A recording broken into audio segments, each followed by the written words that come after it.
Hey, I hope everyone's doing well today. I have a 8591E that I've gone through completely. When I Little tip for you guys: when you let these warm up, turn down your screen so you don't get burning. So you can see how bright this screen will get. Real bright. It's a nice screen. I'll try to get it to a good for the camera the best I can. This fluttering in the camera, that's just the camera. It's not the video on here, doesn't flutter like that. So trick number one: let it warm up at least a half hour before you use it. That goes with any older equipment, anything really, even newer. Turn down your intensity there, and then when you're going to use it, turn it up so you don't get your screen burning.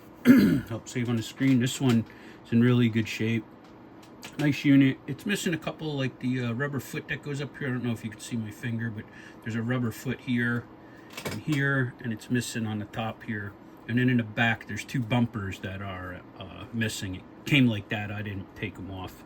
And there's no handle on it, which for me is not a big deal because I take handles off anyway, and I don't have any spares to give out. I used them already. So, all right, so I got this unit. I recapped the power supply completely. All your voltages are dead spot on. I left it on for 24 hours. We adjusted the 10 megahertz calibrator inside, and we adjusted the cal out 300 megahertz at negative 20 dBm.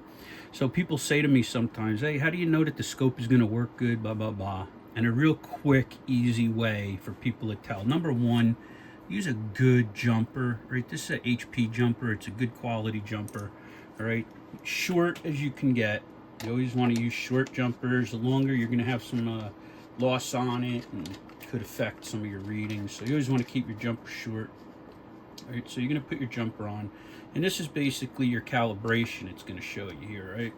That's what it should look like on startup.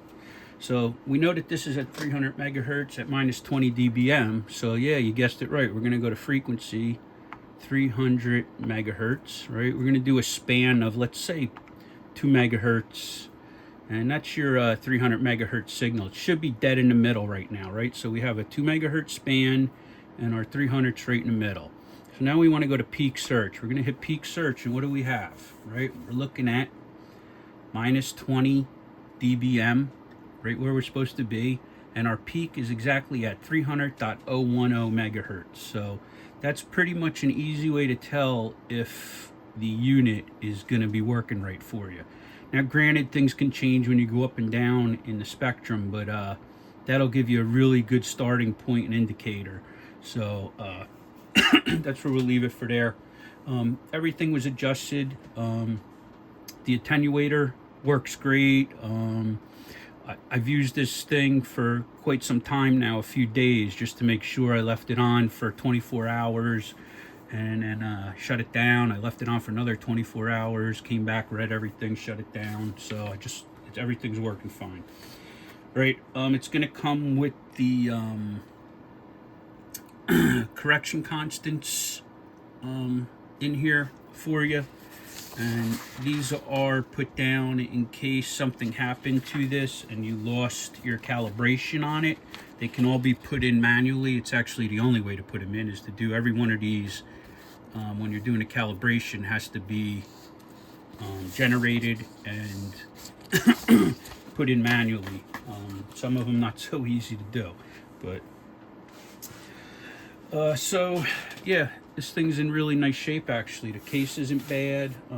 I'll give you a walk around real quick so that you can see exactly how it looks. Let me just turn it off. I don't want to be moving it around and get this off there so I don't bend it or hit anything with it.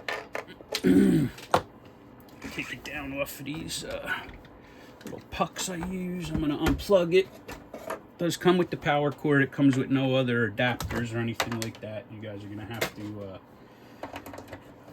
come up with your own interconnection stuff like that. I don't have them.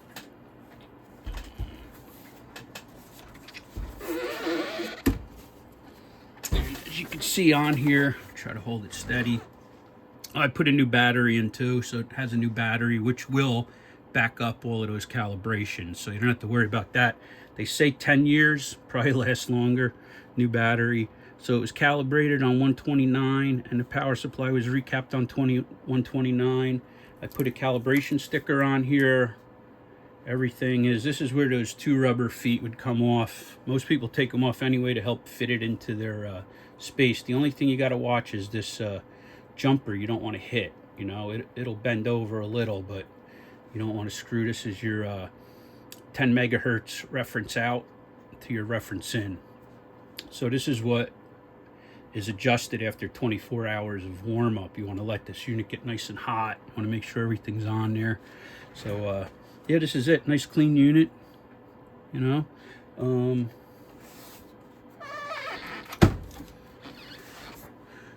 know, no big dents or anything in the cabinet. It's in really nice shape. So yeah, guys, this will be going up. Not sure what I'm going to ask for it yet. I got to look and see what things are going for. Oops, that was my pucks. Knew that was going to happen, yet I still did it. It's my pucks here I used to put my equipment on. But there you go, guys. So that'll come. These will come taped. Tape these to the bottom so that you have them. It's always with the machine. And like I said, it'll come with a power cord and the unit and this paperwork, and that's all you're getting. So guys, good luck. Again, if you're looking for a Spectrum Analyzer, it doesn't have the tracking generator, but a lot of people don't really use it anyway. So if you're looking for, it's one of my favorite tracking generators, by the way, the 8591 or 8590 series of tracking generators. I just love them. They're reliable. They're pretty much spot on. I'm not a big newer tracking generator guy. I use one of these myself. I actually just took mine down to make room for some stuff up here. It's over here somewhere. Got a 8594A with a tracking generator, and the only reason I have the tracking generator, I needed to calibrate some of the stuff in these machines. So there you go, guys. Listen, 73s, God bless, and stay safe, gents.